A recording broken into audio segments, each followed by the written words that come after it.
साथियों जोहार, जिंदाबाद, इंकलाब जिंदाबाद, जय भीम।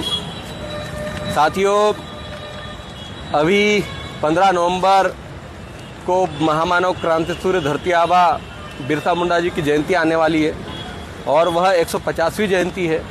और आप देख रहे हैं कि किस प्रकार मध्य प्रदेश की सरकार और केंद्र की सरकार इसको जनजाति गौरव दिवस के रूप में मना रही है, जबकि हम लोगों ने बार बार कहा कि इसको आदिवासी गौरव दिवस किया जाए। और हमारे साथी प्रमोद नामदेव जी और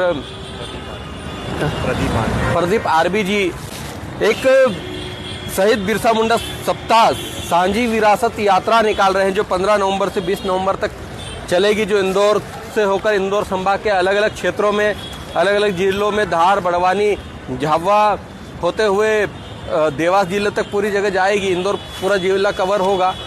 तो ये यात्रा क्यों निकालनी पड़ रही? क्योंकि आदिवासियों की और जो बिरसा मुंडा जी की जो वास्तविक विरासत है, उस वास्तविक विरासत को जिंदा रखा जा सके और सही जानकारी लोगों तक पहुंचाई जा सके। तो मेरा आप सभी से निवेदन है कि बिरसा मुंडा जी हमारे प्रेरणा स्रोत हैं और उन्हीं के मार्गदर्शन और उनके कार्यों को देखते हुए जयस का निर्माण भी हुआ। और इस पद यात्रा में जो सांझी विरासत यात्रा है, इस सांझी विरासत यात्रा में जयस समर्थन करता है। और जयस के तमाम साथियों से मेरा अनुरोध है कि आपके क्षेत्र में प्रमोद नामदेव जी एक उसका शेड्यूल डाल देंगे कि कहाँ कहाँ से किस किस दिन निकलेगी। हम लोग भी उसको हमारे सोशल मीडिया अकाउंट पर आपके साथ शेयर करेंगे। तो आप अपने जहाँ जहाँ पर भी रहते हैं वहाँ यात्रा के पास जाएं, स्वागत भी करें, उनके विचार भी सुने, अपने विचार भी बताएं, ताकि इन वास्तविक चीज़ों को लोगों तक पहुँचाया जा सके। आज आदिवासी क्षेत्रों में बिरसा मुंडा जी को सही ढंग से लोग पहचानते नहीं हैं, टंटिया भील का नाम जानते हैं और लेकिन उनके संघर्ष और उनके वास्तविक जीवन को नहीं पहचानते। अधिकारियों को फ्रंट लाइन में लाया जा सके और उसे बताया जा सके। तो ये मेरा तमाम जय साथियों से अनुरोध है कि वो इस यात्रा में तन मन धन से सहयोग करेंगे।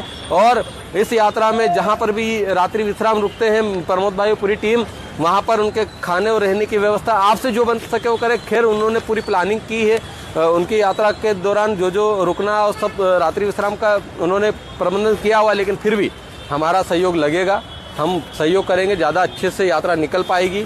और ये यात्रा निकलना ज़रूरी है साथियों, यात्रा हम सबको मिलकर निकालनी है। तो इस यात्रा में हम सब सहभागी बने, इस यात्रा में शामिल हुए और हमारे पुरखों को याद करें। आप प्रमोद भाई आप बोलना चाहते हैं? साथियों, मुकेश भाई आपका बहुत बहुत धन्यवाद।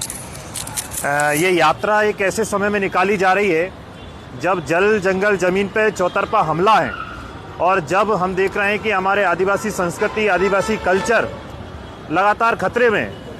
आज शासक वर्ग द्वारा किस तरीके से आप सभी देख रहे हैं कि लगातार नए नए प्रोजेक्ट लाकर, एक पर एक प्रोजेक्ट लाकर वहाँ से आदिवासियों को बेदखल किया जा रहा है। चाहे वो मामला सेंचुरी का हो, अलग अलग तरीके से सेंचुरी हो या रोड बनाना हो या ओपन माइनिंग के नाम पे ये कर रहे हैं। असल में बिरसा मुंडा का सपना ये नहीं था। बिरसा मुंडा लड़े जल जंगल ज़मीन के लिए और उन्होंने बोला था कि ये देश हमारा है, ये जल जंगल ज़मीन हमारे है और ये लड़ाई जब तक रहेगी जब तक ये संघर्ष रहेगा साथियों।